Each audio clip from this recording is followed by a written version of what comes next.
शब्द बाहेर पडू लागले. तुम्ही यज्ञ आरंभला आहे पण महादेवाला बोलावले नाही. आपला यज्ञ पुरा कसा होईल? त्याच्या आगमनाने अखिल चराचर पवित्र होतात, त्याला निमंत्रण नाही. हा कसला यज्ञ? कधी लक्ष्मी खबरदारा बोलते आहे, त्याची शुद्ध आहे का? तू इथे आलीस कशाला? कुणी निमंत्रण पाठवलं होतं तुला? आणि मग प्रत्यक्ष ठिकाणा अपमान करतेस. तोही त्या कुणी अमंगल संख्याला सांग. माझ्या पतीचा अपमान केला तो ऐकल्यावर आता जिवंत राहून तरी काय करायचे आहे? काही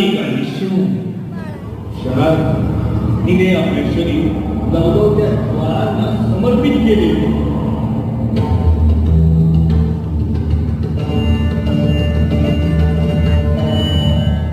हा सगळा वृत्तांत नारदांनी भगवान शिवशंकराला सांगताच त्यांचा क्रोधाग्नी